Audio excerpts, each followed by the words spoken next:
നമസ്കാരം. Welcome to Geetha's ഭക്തി ഗീതം. വൺ ഡേ വൺ ശ്ലോകം.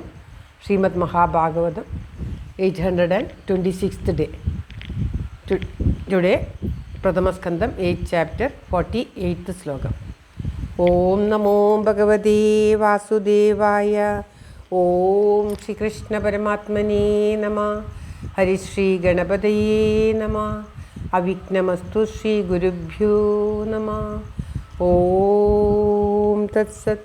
കൃഷ്ണം നാരായണം വന്ദേ, കൃഷ്ണം വന്ദേ വ്രജപ്രിയം, കൃഷ്ണം ദ്വൈപായനം വന്ദേ, കൃഷ്ണം വന്ദേ പ്രതാസുതം. ഓം തത്സത്.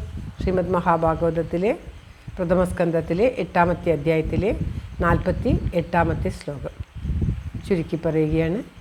ആഹരാജാ ധർമ്മസുത ചിന്തയൻ സുഹൃദാംബദം, പ്രാകൃതേനാത്മനാ വിപ്ര സ്നേഹമോഹവശം ഗത. ആഹരാജാ ധർമ്മസുത ചിന്തയൻ സുഹൃദാംബദം, പ്രാകൃതേനാത്മനാ വിപ്ര സ്നേഹമോഹവശം ഗത. ഓം തത്സത്. സൂതൻ പറയുന്നതാണ് നാം പാരായണം ചെയ്തുകൊണ്ടിരിക്കുന്നത്. സൂതൻ പറയുകയാണ്, അല്ലയോ ബ്രാഹ്മണന്മാരെ, രാജാവായ ധർമ്മപുത്രർ തൻ്റെ ബന്ധുജനങ്ങളെ യുദ്ധത്തിൽ വധിച്ചത് ഓർത്ത്, സുഹൃത്തുക്കളെയും ബന്ധുജനങ്ങളെയുമൊക്കെ യുദ്ധത്തിൽ വധിച്ച സംഗതിയെ ഓർത്ത് സാധാരണ പ്രാകൃതന്മാരായിട്ടുള്ള മനുഷ്യരെ പോലെ സ്നേഹങ്ങൾ മോഹത്തിനൊക്കെ കീഴടങ്ങിയിട്ട് അവിവേകത്തോടുകൂടി, സ്നേഹമോഹത്തിനും മോഹത്തിനുമൊക്കെ കീഴടങ്ങുന്നവർ അവിവേകികളാണ്, അവരെയാണ് പ്രാകൃതന്മാർ എന്ന് പറയുക. അവിവേകത്തോടുകൂടി ഇപ്രകാരം പറഞ്ഞു തുടങ്ങിയെന്ന് കുന്തിദേവി സ്തുതിച്ച് പോകരുത് എന്നൊക്കെ പറഞ്ഞു. അതിനുശേഷം ഭഗവാൻ കുന്തിദേവിയെ അനുഗ്രഹിച്ചിട്ട് പോകാൻ ഭാവിക്കുമ്പോൾ ധർമ്മപുത്രർ പോകരുത്, എന്നെ വിട്ട് പോകരുത്, എൻ്റെ കൂടെ നിൽക്കണം, എന്നെ അനുഗ്രഹിക്കണം, ഞാൻ വളരെയേറെ വിഷമത്തിലാണ് എന്ന് പറയുകയാണ്.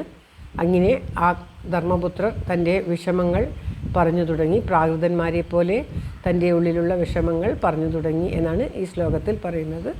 ശ്ലോകം ഒരിക്കൽ കൂടി. ആഹരാജാ ധർമ്മസുത ചിന്തയൻ സുഹൃദാംബദം, പ്രാകൃതേനാത്മനാ വിപ്ര സ്നേഹമോഹവശം ഗത. സർവത്ര ഗോവിന്ദനാമ സങ്കീർത്തനം. ഗോവിന്ദ ഗോവിന്ദ.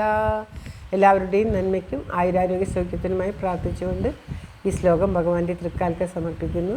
ഗീതാരാജൻ. ഓം തത്സത്. Thank you for watching. All the best. Have a very nice day. God bless you. ദൈവം അനുഗ്രഹിക്കട്ടെ. ഓം തത്സത്.